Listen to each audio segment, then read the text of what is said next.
Oiê, bem-vindos a uma aula de história comigo, Fernanda, e hoje nós vamos falar sobre a questão Palestina. No vídeo de hoje, eu escolhi esse tema porque é um tema que ainda está muito em voga, porque infelizmente não acabou. É uma guerra que se estende há anos já, e a gente precisa entender por que isso acontece, por que a gente ainda tem esse problema entre Israel e Palestina.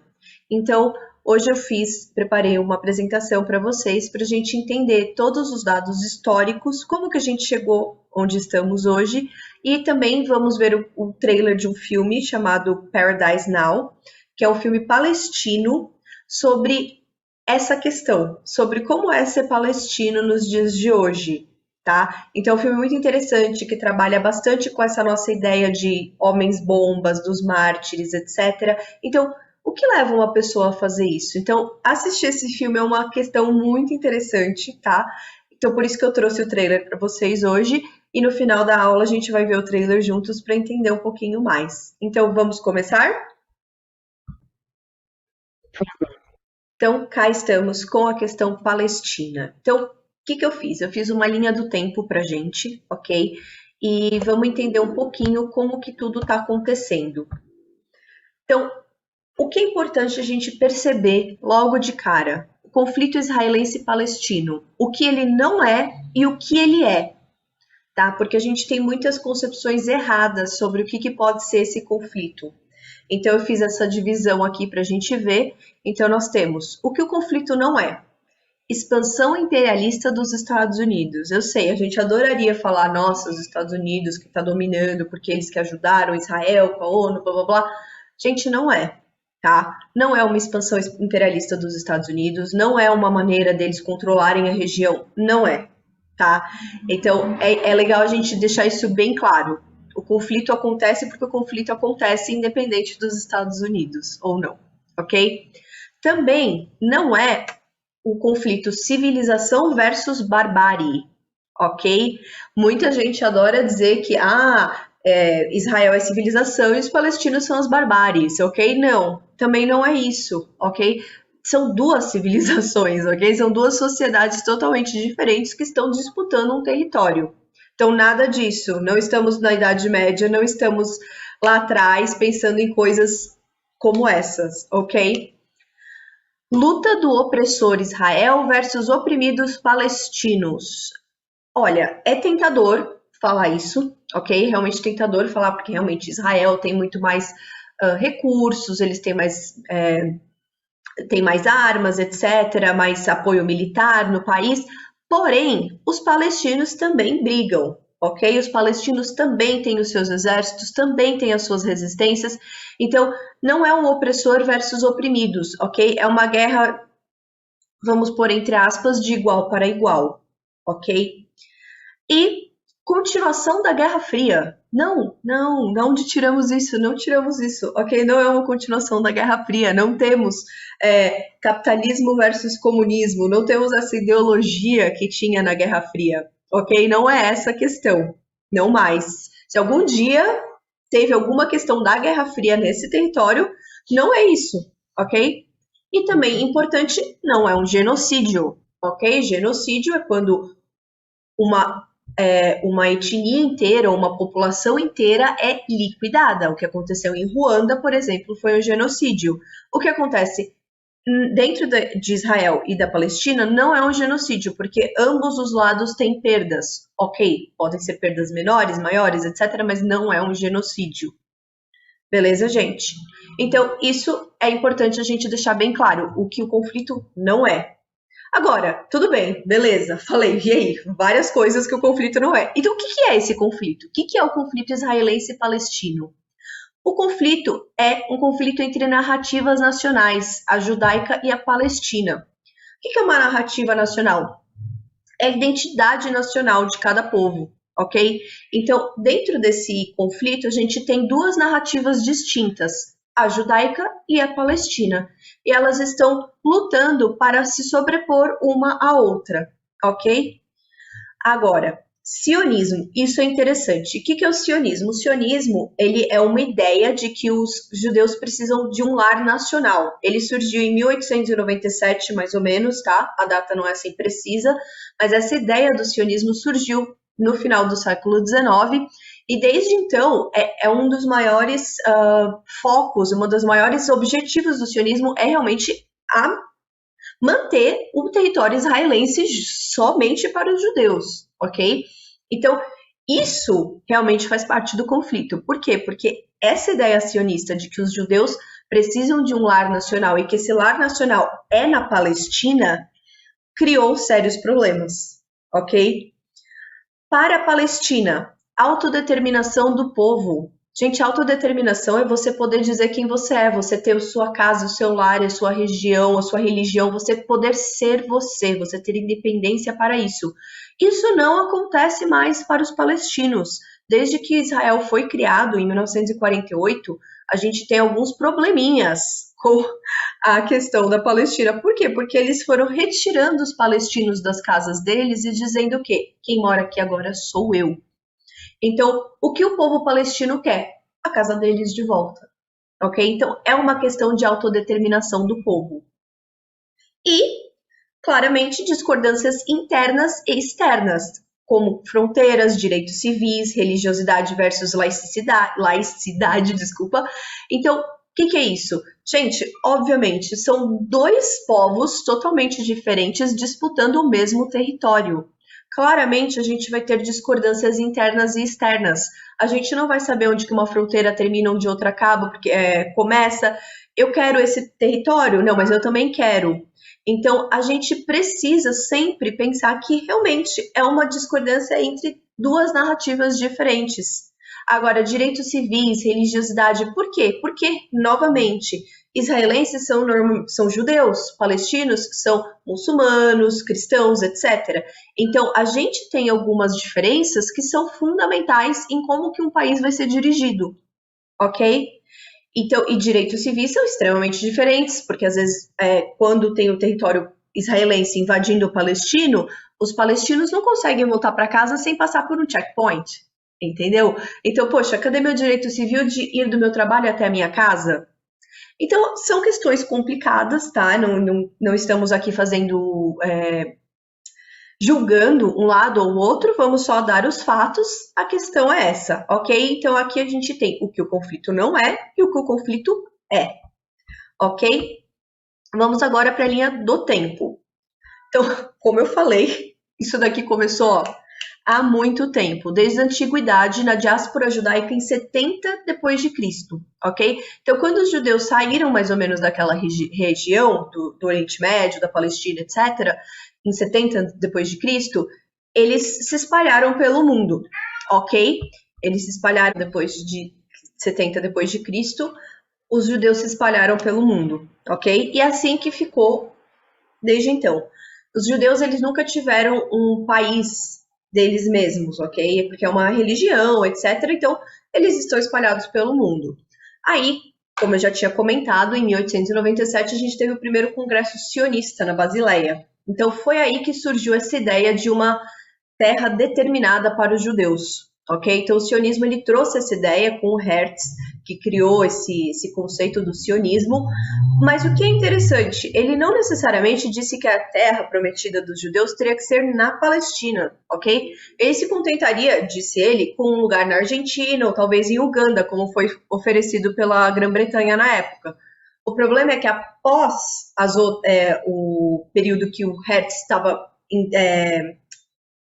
cuidando do sionismo, né? Estava em charge ali. Os outros caras que tomaram conta, eles fizeram o quê? Eles mudaram de ideia, falaram, não, Palestina e essa região, ok? Agora, o que é interessante? A gente tem aqui a correspondência McMahon-Hussein. O que é isso? Por que ela é importante para essa questão? Porque, claro, a gente tem que lembrar que toda essa região do Oriente Médio, etc., ela estava, nessa época, 1915, 16, estava sob domínio da Inglaterra, da França, de algumas outras potências que logo durante a Primeira Guerra Mundial. E o McMahon era um britânico que estava se correspondendo com Hussein, que era o o alto comissário britânico, McMahon, e o xerife de Meca, Hussein, tá? E nessa correspondência eles trocavam ideias de favores, tá? Então que os árabes ajudariam a lutar contra o Império Otomano, lembrando que isso é durante a Primeira Guerra, e em troca disso, os britânicos dariam os territórios que os árabes pediram, incluindo Síria, Palestina. Ok, só que aí o que acontece? O acordo de Sykes-Picot. No acordo de Sykes-Picot, o que a gente tem? O sistema de mandatos da Liga das Nações. E esse acordo, ele fez o quê? Ele dividiu os territórios do Oriente Médio. Então a Síria, que havia sido prometida para os árabes no Egito, ficou com quem? Com os franceses. Opa, problema.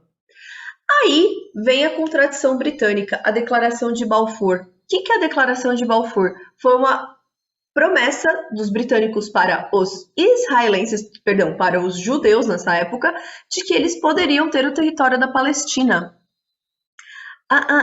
E aí o Hussein virou e falou assim, opa, peraí, vocês tinham prometido pra gente.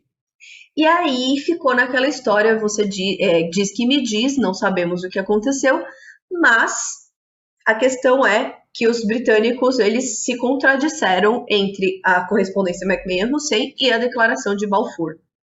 Ok? Então, nesse período, o que aconteceu? Teve a ocupação militar britânica na Palestina, tá? Então, ela começou em 1917, tá? A ocupação militar, o mandato mesmo começou em 1920, com a Liga das Nações, e foi até 1948. O que é importante é que em 1948 foi logo depois da criação do Estado de Israel, tá? Então, nesse período de tempo, os britânicos é que estavam tomando conta da Palestina. Então, entre 1936 e 1939, a gente teve a Revolta Árabe. A Revolta Árabe estava lutando contra o domínio britânico na região, ok? Então, com a Revolta Árabe, o povo árabe, eles estavam realmente eles estavam lutando contra esse mandato britânico que estava trazendo também muitos judeus para a região da Palestina, para a região árabe. Agora, vamos prestar atenção um pouquinho nas datas. Eu não sou muito fã de data, mas às vezes é interessante a gente prestar atenção nisso. 1939, o que estava começando em 1939? Segunda Guerra Mundial. E a gente sabe que a Segunda Guerra Mundial ficou famosa pelo quê? Pelo genocídio que Hitler cometeu contra os judeus. Então, já desde antes do estouro da Segunda Guerra Mundial, os judeus já estavam fugindo da Europa por conta do avanço da Alemanha, do Terceiro Reich, ok? Então, eles estavam todos indo para essa região, não todos, tá? Mas tinha uma grande parte indo para essa região, então isso causou a Revolta Árabe. Aí, nós temos o agravante entre 1941 e 1945, o Holocausto. O Holocausto foi a morte de 6 milhões de judeus durante a Segunda Guerra Mundial. Eles foram para campos de concentração, eles sofreram inúmeras torturas, etc., e foram excluídos da sociedade europeia por conta do domínio do Terceiro Reich, sob Hitler, ok? Então, quando o Holocausto aconteceu, a gente pode dizer que ocorreu aquela culpa dentro do sistema internacional por conta do que ocorreu com o povo judeu. Então, em 1947, dentro de uma Assembleia Geral da ONU, que surgiu por essa volta, por esses tempos, logo depois da guerra, ocorreu o quê? A partilha da Palestina. E aí é que nossos problemas começam. Você achou que a gente teve problema até agora, né? Vocês não viram nada. Então, a partilha da Palestina e a criação do Estado de Israel. Então, agora a gente tinha uma região dividida entre judeus e árabes. E era para ser exatamente um Estado binacional. Será que isso daria certo? Então, será que essa ideia de um Estado binacional deu certo? Bom, já em 1948 a gente teve o que os palestinos chamaram de Nakba, que é o massacre, a tragédia, ok? Que aconteceu, que os israelenses chamam de Guerra da Independência. O que foi isso? Não é um conflito religioso, ok? Isso foi quando, em 1948, os israelenses eles entraram nas regiões que, na cabeça deles, seriam ocupadas por Israel no futuro e foram massacrando os palestinos e retirando todos de suas casas. Então teve um êxodo em massa dos palestinos, eles tiveram que fugir das casas porque eles estavam sendo massacrados pelos israelenses, tá? Então, quando eles finalmente pararam de matar, após o final do conflito, eles não permitiram, os israelenses não permitiram que os palestinos retornassem às suas casas, ok? Então, é o que a gente chama, também teve o massacre de Deir Yassin, tá? Que foi numa vila que foi escolhida quando ocorreu essa Nakba. Eles entraram, os israelenses entraram nessa vila de Deir Yassin e mataram quase todos os habitantes, ok? O massacre só parou quando no final da tarde, os judeus ortodoxos que estavam voltando do trabalho chegaram e falaram, não, mas esse povo, eles são da paz, eles não fazem nada. E só assim Israel parou de matar os palestinos que moravam na região, tá? Agora, o massacre de Quíbia. O que foi o massacre de Quíbia em 1953? Então, tudo isso, gente, são consequências, tá, dessa criação do Estado. É uma questão demográfica, tá?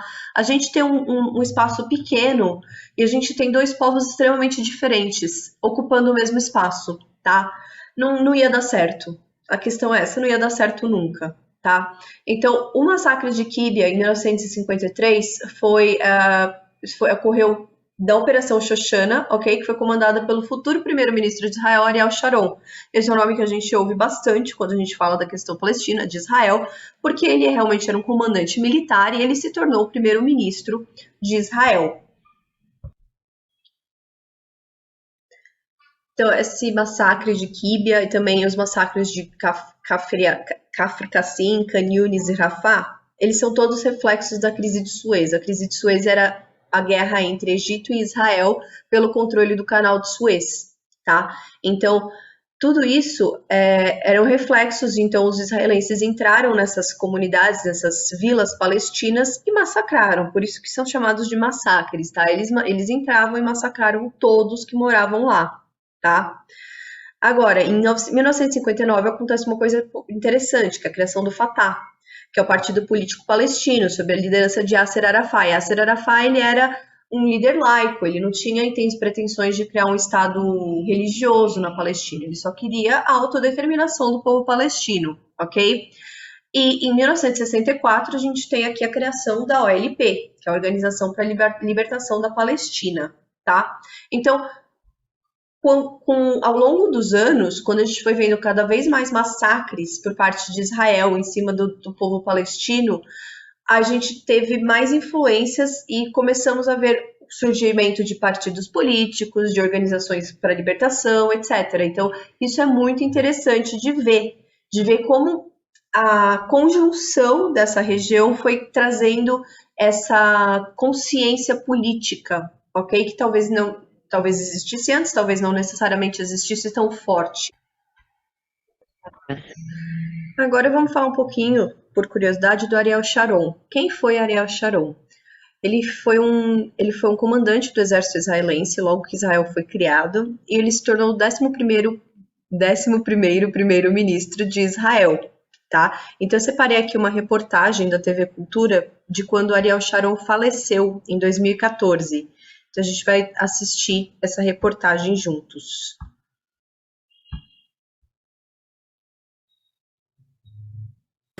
Morreu hoje Ariel Sharon, o polêmico ex-ministro de Israel.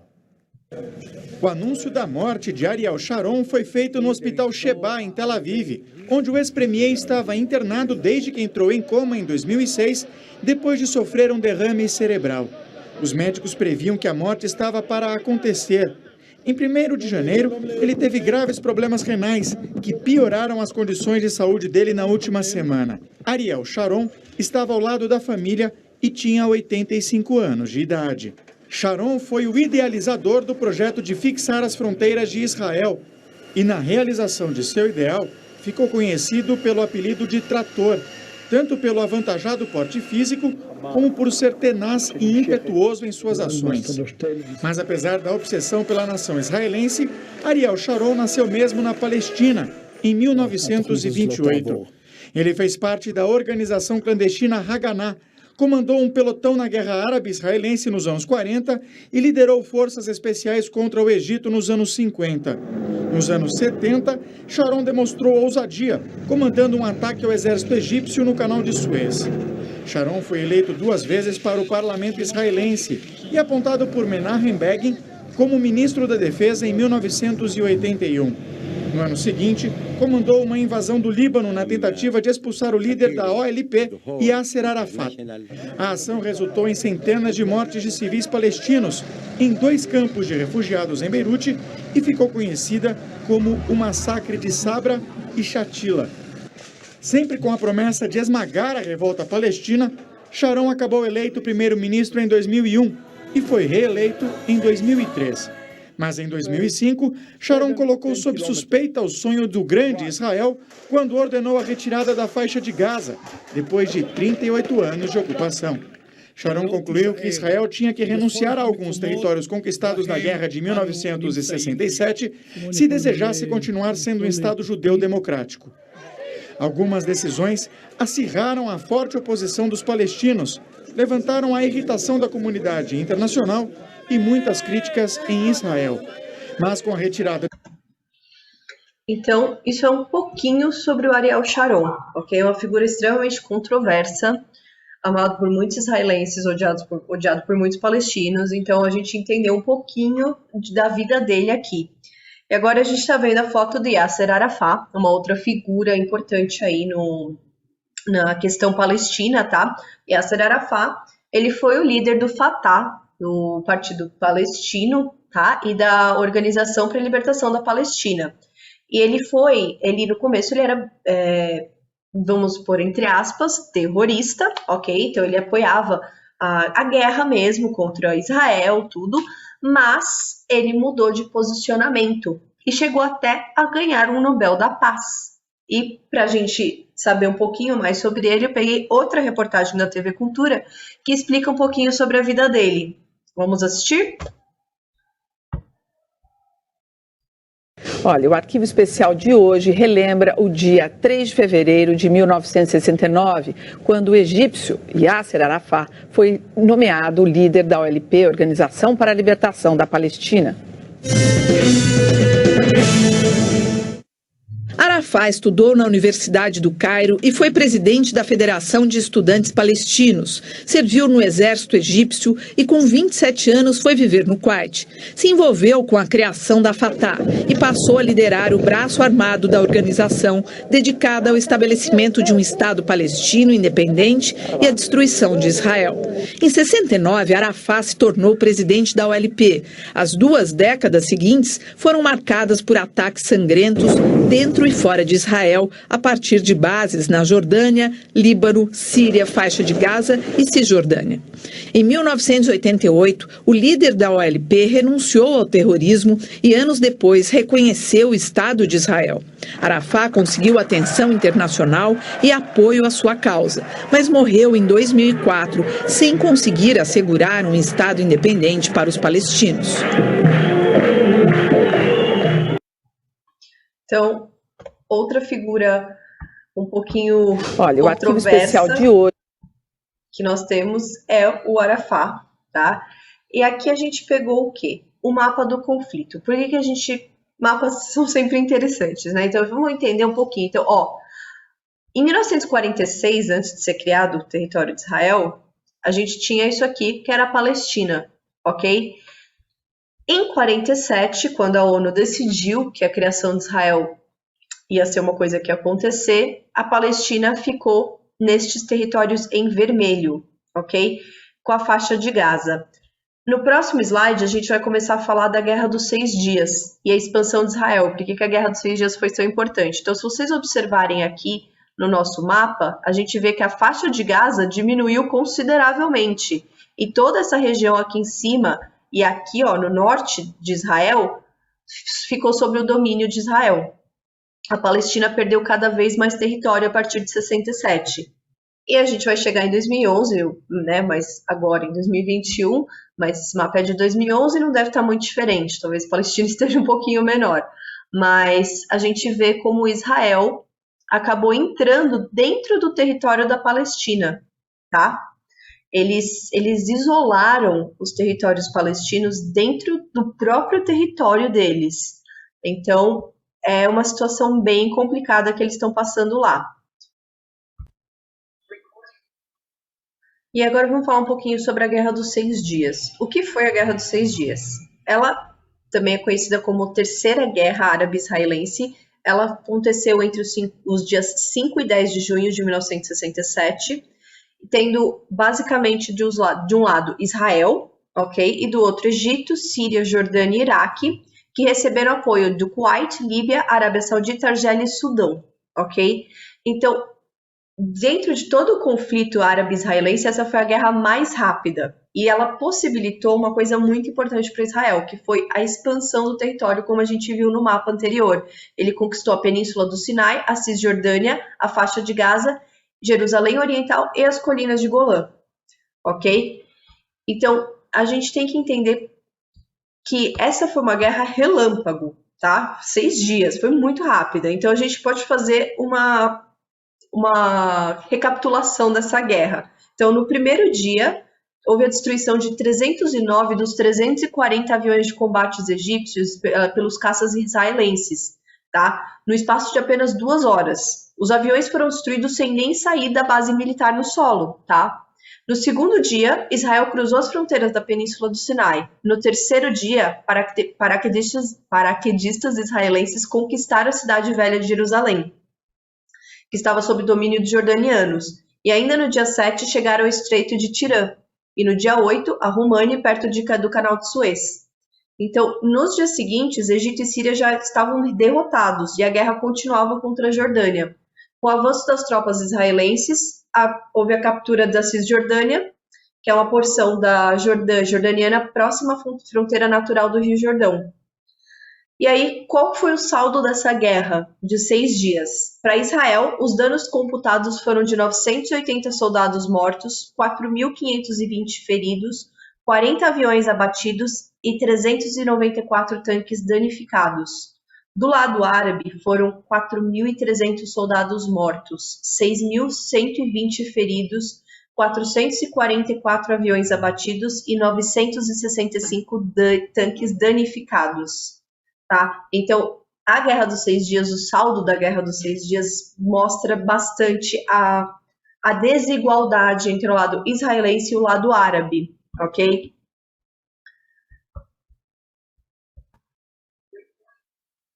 Uma consequência direta da Guerra dos 6 Dias foi a Guerra de Yom Kippur, que aconteceu em 73, e envolveu novamente israelenses e árabes na região próxima ao Canal de Suez, na fronteira do Estado de Israel com o Egito. Então, o que aconteceu? Depois da Guerra dos 6 Dias, os israelenses construíram uma linha de fortificação em Suez para garantir a proteção dos territórios que eles conquistaram na Guerra dos 6 Dias, em 67. O Egito e a Síria se opuseram a isso, claramente, e eles acabaram entrando em conflito com Israel. E no dia 6 de outubro de 1973, que é a data do início do feriado judeu do Yom Kippur, que é chamado do Dia do Perdão, o Egito atacou Israel.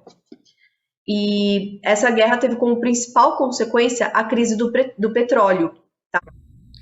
Então, além da crise do petróleo, a guerra do Yom Kippur, né, que foi uma das consequências da guerra do Yom Kippur, o que houve durante essa guerra? Ela durou 3 semanas, tá? E nas 2 primeiras semanas, Israel estava perdendo, eles tiveram grandes perdas, mas na última semana eles conseguiram se recuperar e ganharam todas as batalhas navais, e o que levou a um cessar-fogo.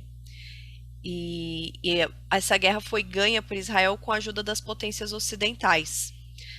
Durante esse período entre a guerra do Yom Kippur e a primeira intifada, a gente teve a guerra civil libanesa e a guerra do Líbano. Então a gente vai falar um pouquinho sobre essas duas guerras, para a gente entender o que aconteceu.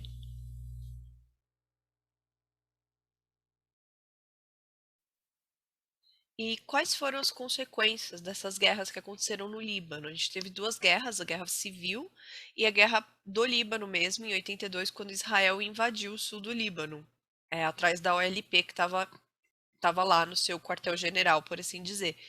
E essa invasão, né, israelense, ela teve algumas consequências, principalmente por ela ter sido considerado Vietnã de Israel, porque eles perderam essa guerra, tá? Foi uma guerra que não foi bem sucedida para Israel e tiveram várias consequências negativas para o Estado de Israel.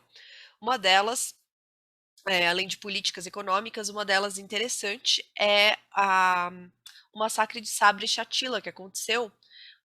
Israel não fez esse massacre, tá? Foram os maronitas dentro do Líbano, porém, na época eles falaram que eles não sabiam que isso ia acontecer, esse massacre, mas depois Ariel Sharon foi considerado complacente com esses massacres, então ele foi condenado por isso.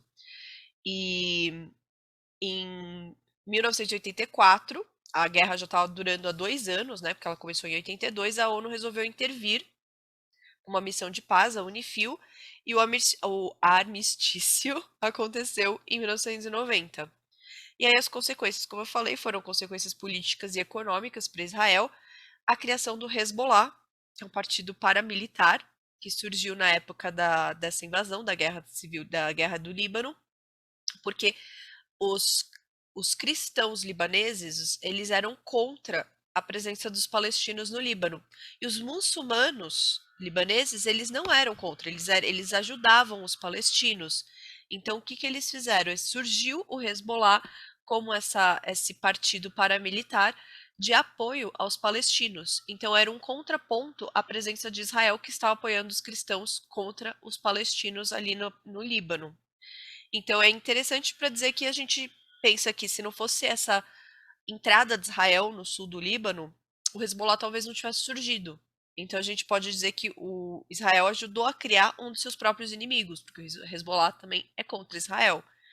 E essa guerra teve muitas consequências para a OLP, porque a OLP, depois dessa guerra civil, da guerra civil e da guerra do Líbano, ela foi obrigada a mudar de lugar. Então eles estavam no Líbano, super perto da região da Palestina, e depois eles tiveram que mudar para Tunísia.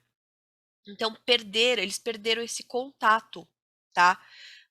Porque eles ficaram longe do território palestino. Então houve essa desconexão política entre a liderança e a população da OLP. Então isso enfraqueceu bastante a OLP também, tá? E ela se desestabilizou dentro do Líbano e por isso que ela teve que buscar outro lugar para poder se restabelecer. E aí nós temos a primeira intifada, tá? O que foi a primeira intifada? Ela também é conhecida como Guerra das Pedras, tá? E ela foi uma manifestação civil, tá? Contra a dominação de Israel. Então a faísca para essa primeira intifada foi o atropelamento e a morte de 4 palestinos por um caminhão israelense. E aí eles estavam lutando por um desmanche temporário da zona de ocupação, tá? Onde Israel estava ocupando as regiões da Palestina. E foi bem sucedido, foi um esforço palestino bem sucedido.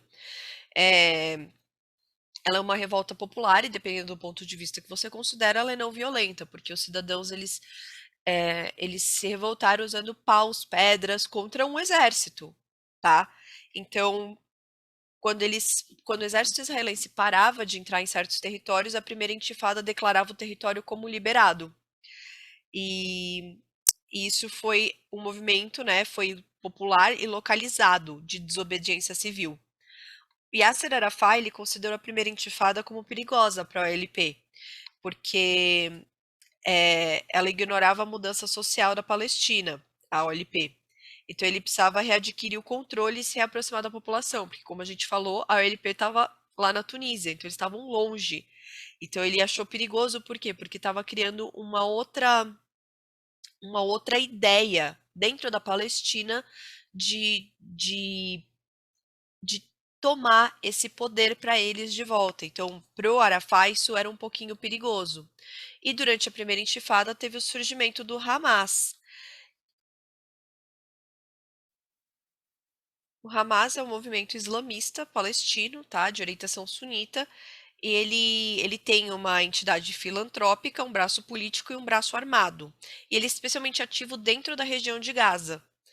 E ele é o mais importante movimento islamista da Palestina. Então você vê que o Yasser Arafat ele não estava errado quando ele ficou preocupado com a primeira intifada, porque dessa primeira intifada surgiu o Hamas. Então surgiu mais uma, uma figura de poder dentro da Palestina muito mais próxima do que a OLP estava, tá? Então realmente o Hamas ele surgiu nessa época e Yasser Arafat se provou certo. E aí, em 1988, a gente tem uma das cúpulas da Liga Árabe e a Declaração de Independência da Palestina. Então, essa declaração, ela foi considerada um gesto simbólico, tá? Porque foi uma proclamação unilateral do Estado da Palestina. E no momento que eles declararam, a OLP mesmo não tinha nenhum controle sobre qualquer território, porque eles estavam justamente lá na Tunísia. E essa proclamação, ela designou Jerusalém como a capital da Palestina, que no momento estava sob o controle ilegal de Israel. E eles declararam, então, que o povo palestino era um país e Yasser Arafat, ele assumiu o cargo de presidente da Palestina justamente porque ele estava no comando da OLP, que era considerada a única organização política que podia responder pela Palestina. E aí, em 93, a gente tem os acordos de Oslo, tá? Que foram uma série de acordos que aconteceram em Oslo, na Noruega, entre o governo de Israel e o presidente da OLP, o Yasser Arafat. E eles foram mediados pelos Estados Unidos, pelo presidente Bill Clinton na época. E aí eles assinaram acordos em que eles se comprometiam a unir esforços para a realização da paz entre Israel e Palestina. E esses acordos eles previam o término dos conflitos, a abertura de negociações sobre os territórios que estavam ocupados, a retirada de Israel do sul do Líbano e a questão do status de Jerusalém, tá? E então os principais pontos eram justamente a retirada das forças armadas israelenses da faixa de Gaza e Cisjordânia, tá? E e o autogoverno dessas zonas pela Autoridade Palestina, que foi criada durante os acordos de Oslo.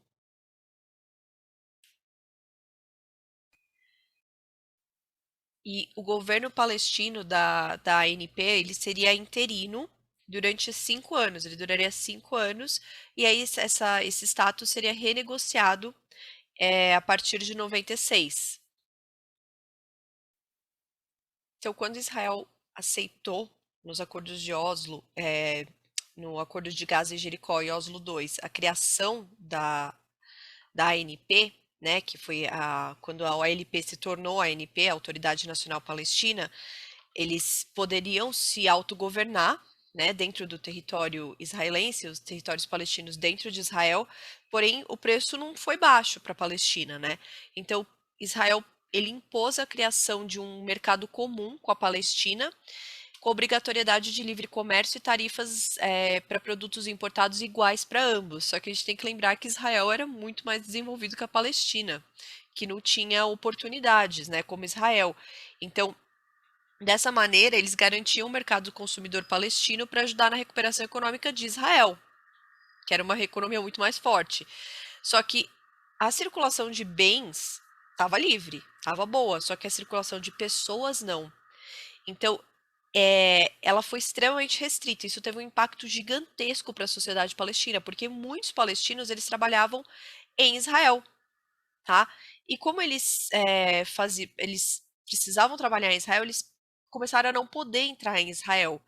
E então isso causou um grande desemprego dentro dos palestinos. Então a gente pode lembrar que a primeira intifada ela foi justamente foi uma revolta contra a situação ruim que os palestinos tinham dentro daquela ocupação. Então, e aí a gente vê os acordos de Oslo, fala, nossa, será que a gente vai melhorar? Será que a gente tem chance de ter uma vida mais digna? E a gente vê que isso não aconteceu. Então, por conta desses acordos, da livre circulação de bens e da restrição da circulação de pessoas, a gente vê que os territórios da Palestina dentro de Israel, eles estavam cada vez em situações piores. Então, além dessa situação econômica ruim para a Palestina, logo em 94, o primeiro-ministro de Israel, Rabin, que assinou o acordo, ele foi assassinado. Então, a gente já tem uma escalada dessa violência, dessa insatisfação com a assinatura dos acordos. Então, a gente pode dizer que eles não deram certo, tá? E aí eles culminaram também na segunda intifada. A segunda intifada, dentro da Palestina, trouxe vários grupos que estavam em conflito, tá? Por conta justamente dessa, dessa situação ruim que eles estavam. Ataques terroristas, o que na primeira intifada não tinha, tá? Então a gente começou com os ataques terroristas na segunda intifada, a partir dos anos 2000, e desobediência da população civil, que aconteceu também na primeira intifada. Agora, o que foi diferente? Na segunda intifada, Israel utiliza violência para acabar com as revoltas, o que não aconteceu, tá? E aí os palestinos tiveram uma perda muito ruim na segunda intifada.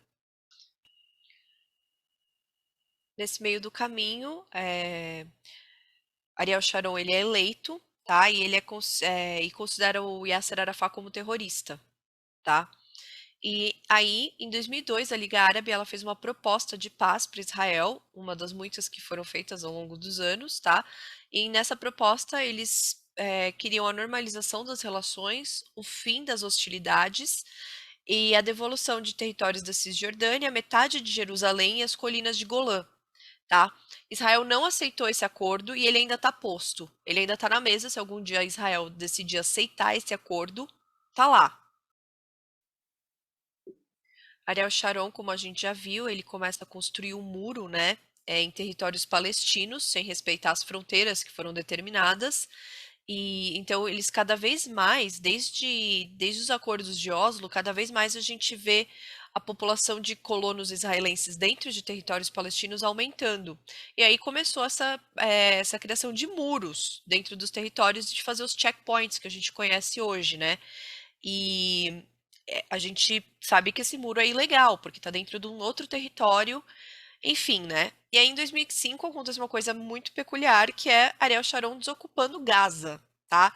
A gente não sabe exatamente por que ele decidiu desocupar Gaza, mas talvez por conta era muito território para tomar conta, não sei, talvez era alguma maneira de atrapalhar as negociações de paz.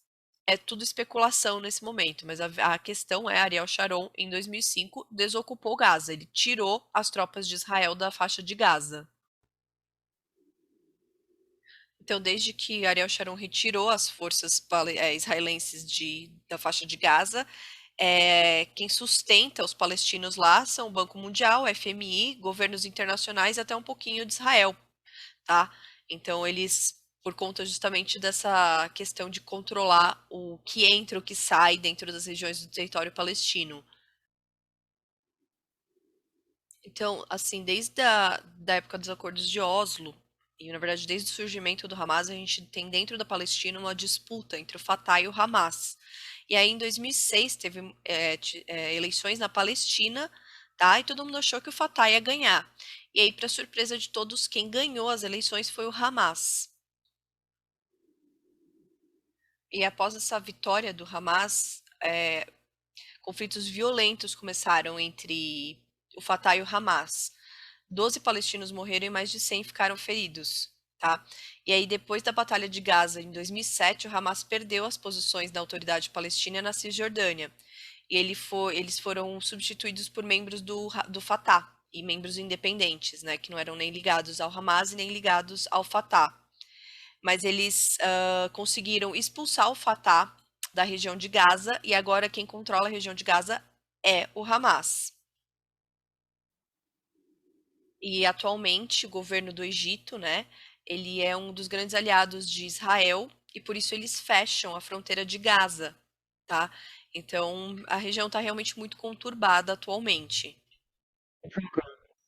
E agora, com essas informações que a gente viu, hora de um quiz. Vamos ver se a gente consegue responder essa questão que apareceu no vestibular da Unispar de 2015, ok? Então nós temos aqui. A luta entre árabes e judeus pela criação do Estado palestino é chamada de Questão Palestina. Os judeus viviam desde a antiguidade na Palestina. No início da era cristã, quando parte do atual Oriente Médio ficou sob o domínio dos romanos, os judeus foram expulsos e se dispersaram por vários países, principalmente da Europa Central e Oriental. Na primeira metade do século XX, os judeus intensificaram a imigração para a Palestina, especialmente após a ascensão do nazismo na Alemanha. Assinale a alternativa correta sobre os conflitos entre árabes e judeus. Então, vocês podem ver que já nessa questão, eles dão o nosso contexto que a gente viu até agora. Então, o que aconteceu? Por que existe a questão palestina? E aí eles fazem umas questões, umas alternativas relativamente simples, ok? Para a gente tentar decidir o que está certo e o que está errado. Então, vamos lá ver as alternativas. Primeira alternativa. Em 1967, em uma operação relâmpago, que ficou conhecida como Guerra Santa, as forças israelenses invadiram e anexaram Kuwait, entre outras terras. Desde a criação do Estado de Israel, os palestinos árabes dispersos ou refugiados vêm lutando para ter um Estado palestino árabe. Surge assim a OPEP, Organização para a Libertação da Palestina. Israel, o Estado judeu, foi proclamado oficialmente em 1948 com o apoio dos Estados Unidos. No entanto, os países árabes vizinhos, especialmente Egito, Síria e Jordânia, não aceitaram o novo Estado e atacaram-no tentando impedir sua implantação. O conflito bélico que provocou maiores transformações territoriais na região aconteceu em 1967, na Guerra dos 6 Dias. O Egito toma o deserto do Sinai e a faixa de Gaza de Israel, a Cisjordânia da Jordânia e as colinas de Golã da Síria. O conflito entre árabes e judeus é uma questão isolada no Oriente Médio, que não interfere em outros países. Então, vou dar um tempinho aqui para vocês pensarem qual que é a resposta correta entre essas que foram dadas para vocês. Preparados? Vamos lá. Resposta em 3, 2, 1. Resposta correta, alternativa C. Israel, o Estado judeu, foi proclamado oficialmente em 1948 com o apoio dos Estados Unidos. No entanto, os países árabes vizinhos, especialmente Egito, Síria e Jordânia, não aceitaram o novo Estado e atacaram-no tentando impedir sua implantação. Gente, tudo que a gente viu até agora leva a crer que a alternativa C é a alternativa correta, ok? Na Assembleia Geral da ONU foi proclamada a partilha da Palestina entre 1947 e 1948, e aí, oficialmente, em 1948, o Estado de Israel foi proclamado, ok? Só que todos os países árabes que estavam ali na região não aceitaram isso, principalmente porque para esse Estado judeu existir, o que ia acontecer com os palestinos que moravam na Palestina? Eles iam ter que sair para outras regiões, porque, como a gente já falou anteriormente, é uma questão de espaço, é uma questão territorial, ok? Então, por isso que a gente diz que a alternativa C é a alternativa correta. Então, a gente, logo que em 1948 o Estado judeu é proclamado, a guerra árabe-israelense começa, e ela não parou mais, tá? Só para a gente saber por que as outras questões estão erradas, tá? A A é uma questão de nome, não é a Guerra Santa, tá? 1967 foi a Guerra dos 6 Dias, tá? Então, o nome tá errado.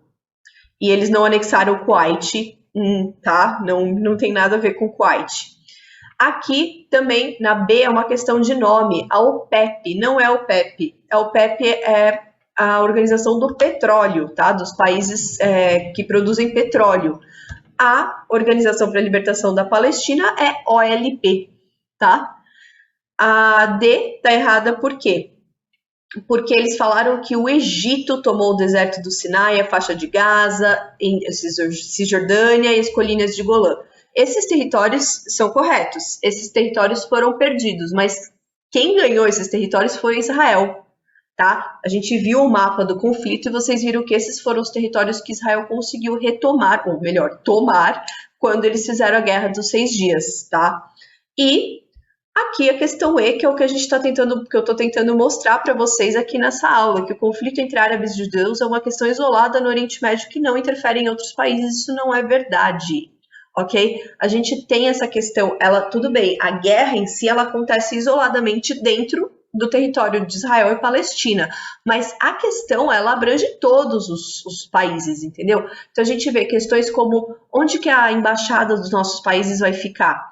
A embaixada em Israel, teoricamente, tem que ficar em Tel Aviv, porque essa é a capital reconhecida, tá? Pelo sistema internacional, mas alguns países falam, não, eu quero colocar a nossa embaixada em Jerusalém. Só que Jerusalém não é a capital de Israel. Israel afirma que é, mas não é. Ela não é oficialmente a capital de Israel. Então, isso é só um grãozinho de areia na questão, tá? Que não é só isso. Mas esse é um exemplo de como essa questão pode influenciar, sim, no sistema internacional. Beleza?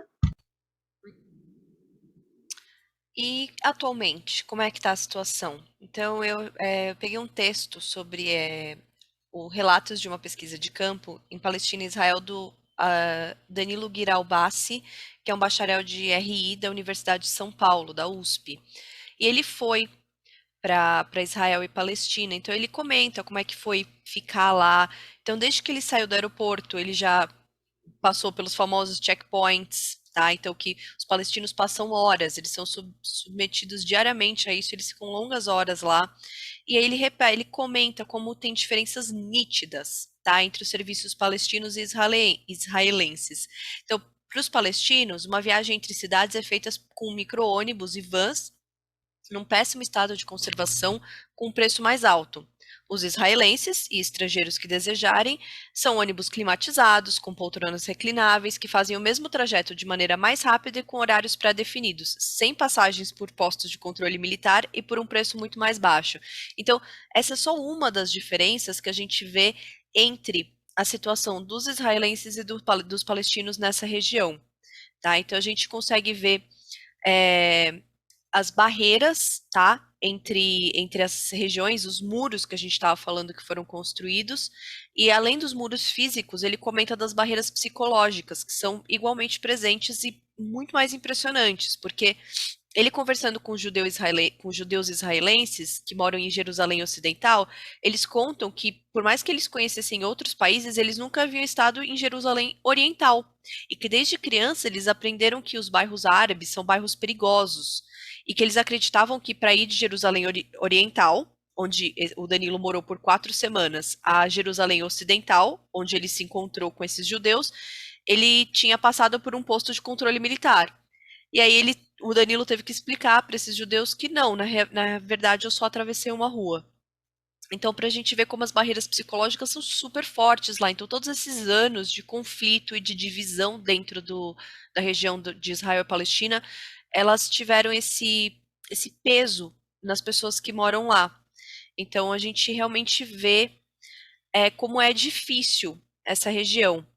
E aí, além de tudo, a gente tem dentro, né, dessa região, a gente tem os conflitos ainda. Então, o Danilo comenta que a gente conhece o aparato militar de Israel, então tem boatos de que eles testam as armas na região da Palestina antes, né, de vendê-las.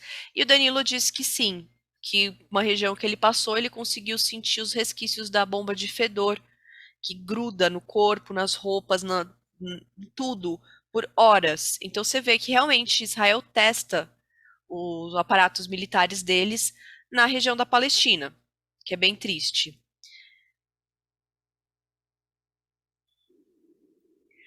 Então, só para a gente ver como até hoje a gente ainda tem muitos problemas na região, tem aqui uma reportagem da CNN de maio de 2021, então bem recente, sobre os ataques que Israel iniciou na faixa de Gaza. Aquela faixa de Gaza mesmo que o Ariel Sharon desocupou em 2005. Então, eles desocuparam, mas continuam atacando os palestinos que estão lá. Então, vamos assistir essa reportagem juntos. O exército israelense iniciou um ataque por terra contra a faixa de Gaza, ao que se sabe até agora, com a utilização de blindados pesados, artilharia e tropas. Não temos ainda uma ideia precisa do alcance dessa operação militar. Toda vez que o exército israelense opta por um ataque por terra, a coisa é seríssima e ampla. A julgar pelo que o primeiro-ministro, chefe de governo israelense, andou dizendo agora, algumas horas atrás, o ataque vai ser um dos maiores que o Hamas, que controla ali a faixa de Gaza, a Palestina, jamais teria sofrido. As tentativas internacionais de moderação no conflito até aqui falharam. Mísseis foram disparados agora também do sul do Líbano, onde opera, onde controla o grupo Hezbollah, em direção a Israel. Na contagem triste do número de mortos, registramos 109 entre os palestinos, 7 entre israelenses. A reportagem é da nossa correspondente em Washington, Núria Saldanha. As forças israelenses e o grupo Hamas seguiram o combate no 4º dia da escalada da violência entre Israel e Gaza. Do território palestino, centenas de foguetes foram disparados em direção a Israel. Em Tel Aviv, as sirenes soaram inúmeras vezes por causa dos mísseis. Na cidade de Petah Tikva, uma câmera de vigilância capturou o momento em que um foguete atingiu um prédio residencial, causando estragos e assustando um morador. Na outra ponta do conflito, Israel atirou e destruiu um prédio de 6 andares. O governo alega que o edifício pertencia ao Hamas. A Agência da ONU para Refugiados Palestinos disse que 2 escolas vazias foram atingidas pelos israelenses. O Tribunal Internacional de Haia avisou que já está conduzindo uma investigação para avaliar se os envolvidos no conflito cometeram crimes de guerra.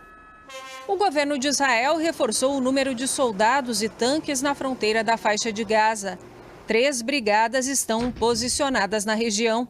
Autoridades israelenses dizem que têm muitos alvos e não pretendem recuar. Ainda não é o momento certo para um cessar-fogo, disse à CNN o porta-voz do Ministério das Relações Exteriores de Israel. Já líderes palestinos dizem que a continuação do conflito é uma escolha israelense. Se eles quiserem escalar, a resistência está pronta. Se eles quiserem parar, a resistência também está pronta, afirmou o líder do Hamas. Com a intensificação dos conflitos, companhias aéreas cancelaram voos internacionais para Israel. Desta vez, além dos ataques de artilharia e pelos ares, a violência entre judeus israelenses e a minoria árabe, que representa 21% da população do país, se espalhou pelas ruas de cidades mistas de Israel. Na cidade de Bat Yam, 20 israelenses espancaram um motorista árabe com objetos de metal e chutes na cabeça. Em Akro, um grupo de árabes atacou um judeu com pedras e barras de ferro. Os 2 ficaram gravemente feridos. Sinagogas e mesquitas foram atacadas. Uma pessoa foi baleada por árabes na cidade de Lod, onde autoridades impuseram toque de recolher e a polícia prendeu mais de 150 pessoas. O primeiro-ministro britânico Boris Johnson pediu a redução urgente da violência e o presidente francês Emmanuel Macron disse que é hora de reiniciar as negociações de paz. O russo Vladimir Putin e o secretário-geral da ONU, Antônio Guterres, também apelaram para o fim do conflito.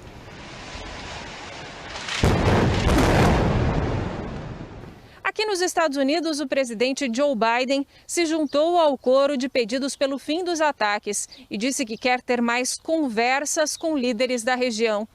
Biden tem sustentado o apoio ao direito de defesa de Israel e chegou até a conversar com o primeiro-ministro Benjamin Netanyahu. Mas a postura do democrata tem dividido até mesmo integrantes do partido dele. O governo Biden rejeitou um pedido da China, Noruega e Tunísia para uma reunião pública do Conselho de Segurança das Nações Unidas na sexta-feira, com o objetivo de discutir o agravamento da violência entre palestinos e israelenses, alegando acreditar que os esforços diplomáticos diretos podem ser mais efetivos. Temendo que a situação saia de controle, Biden enviou um diplomata à região para conversar com os 2 lados. Então, como a gente pôde ver aqui, né, o que acontece atualmente? A guerra continua. A guerra não parou e, infelizmente, a gente vê prédios sendo destruídos, pessoas sendo mortas, e isso afeta, sim, toda uma região e todo mundo. Então, como a gente pode ver, vários líderes mundiais, Joe Biden, Boris Johnson, Emmanuel Macron, todos pedindo, todos tentando ajudar a situação. Claro, não é da bondade do coração deles que eles estão fazendo isso. A gente tem que entender que é tudo realmente uma situação de sistema internacional, de controle, de influência. É uma questão política bem complexa, mas infelizmente questões políticas afetam as pessoas comuns. Então a gente tem pessoas morando nessa região que sofrem com esses ataques todos os dias. Então a gente vai ver o trailer daqui a pouco do Paradise Now, que é um filme palestino que fala justamente de como é ser uma pessoa que mora nessa região. Então a gente vai assistir o trailer juntos. Então agora a gente vai assistir o trailer do Paradise Now, que é um filme de Hania Bouassad, e ele concorreu ao Oscar de melhor longa estrangeiro e foi o primeiro filme palestino a concorrer a essa premiação. Então ele foi lançado em 2005 e ele foi extremamente polêmico. Então, tanto por conta principalmente por conta do assunto, mas assim, muitos israelenses não queriam que o filme saísse porque as famílias perderam pessoas por conta dos homens-bomba, etc. Outros afirmaram que a Palestina não é um estado de verdade, então não poderia concorrer a um Oscar de melhor filme estrangeiro pela Palestina. Enfim, em meio a todas essas polêmicas, Paradise Now saiu e foi um filme extremamente bem visto, né? Apesar de censurado.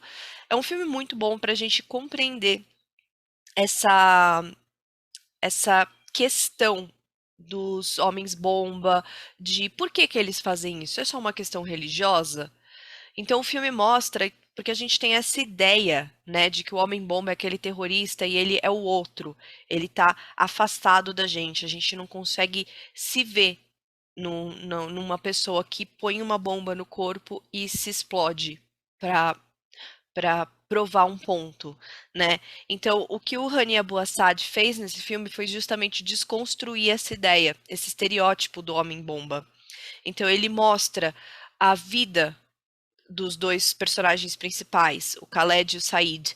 Então, a gente vê a vida dos dois, a gente vê as expressões deles, os dilemas deles. Então, isso é extremamente importante, porque a gente é capaz de conectar. A gente percebe que o homem-bomba não é simplesmente uma pessoa que vai lá e se explode. Ele é um ser humano e ele tem motivos para fazer o que ele está fazendo. Então, o que o filme Paradise Now mostra é a lógica política do terrorismo e não a lógica religiosa. A gente tem que lembrar que, como a gente viu até agora, esse filme é de 2005.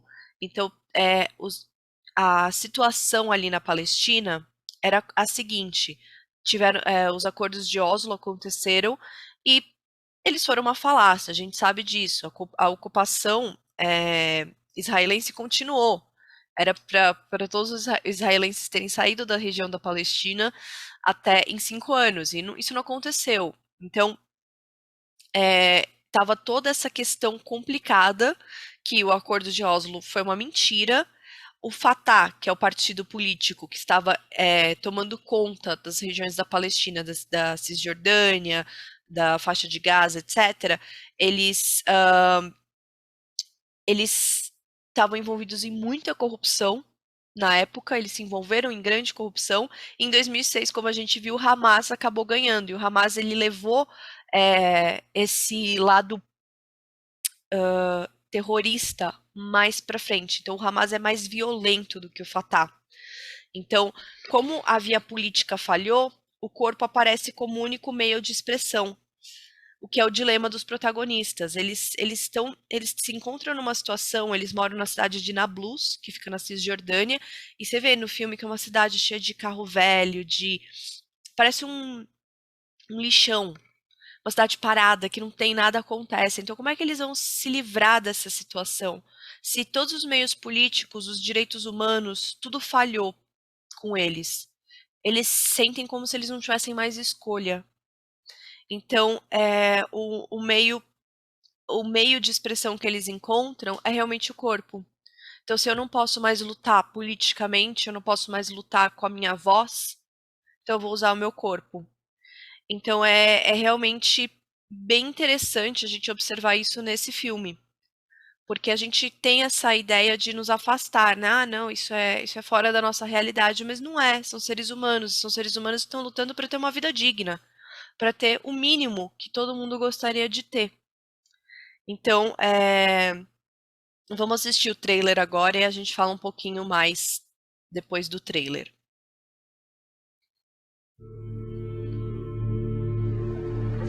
ولدت مخيم. المرة الوحيدة اللي في حالة أطلع فيها برية الضفة كان من وقتها 6 سنين. كان في عندي عملية جراحية صغيرة. مخططين عملية بكرة في تل أبيب. أنت وخالد اختاروكوا عشان المهمة. بكرة؟ شو بتقول؟ تسلم ايديك يا خالتي، الأكل كتير زاكي.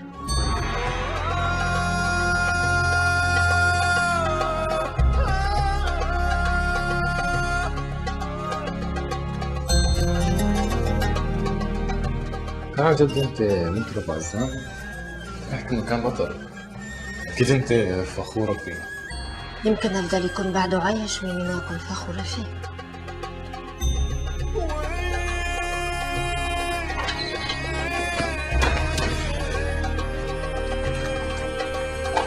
أمي وأبي العزيزين يوسفني أن أودعكم على هذا النحو، ولكن الغنى قريب بإذن الله. واقف ما اشتغلتش. جيب مرتك تشغلها؟ إن شاء الله بعد ما تصلوا هالجنة بإذن الله إحنا رح نتكفل بكل التدابير. رح نحيي ذكراكم زي الأبطال. بتوصوا على شيء؟ فكرك نعمل مش صح؟ أقول يا زلمة كمان ساعة رح نكون أبطال. حكون عند ربنا سبحانه وتعالى بنجوم.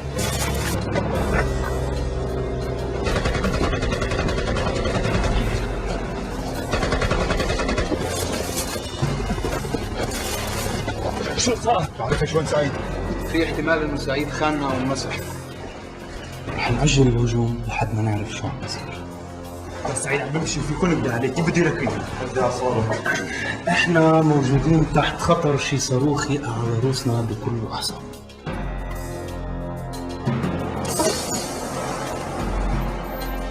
أنا متأكد 100% إنه سعيد ما خناش.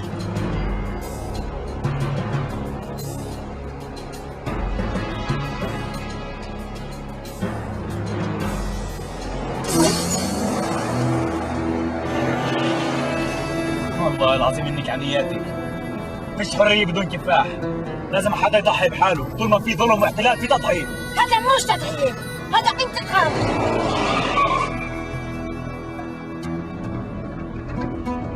سلامات ناس.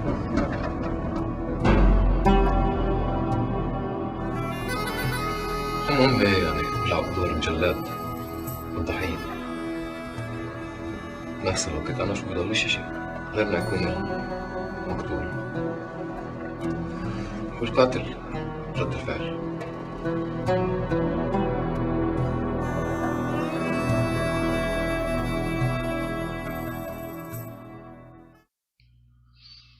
Então, aqui no trailer, né, a gente vê que o Said está fazendo um discurso, né? Então ele fala que a única vez que ele saiu do West Bank foi quando ele precisou de cirurgia, quando ele tinha 6 anos. Então todo o resto do tempo ele passou na cidade de Nablus, na Cisjordânia. E a gente vê todo o dilema ao longo do trailer. Então a personagem feminina, o pai dela foi um homem-bomba. Então eles falam, seu pai era um herói. Ela fala, um herói? Eu preferia ter ele vivo do que ele um herói. Então a gente vê que não é bem assim, não é aquela coisa preto no branco, né? Que a gente quer imaginar, eles são ruins, eles são maus, eles explodem pessoas. Não.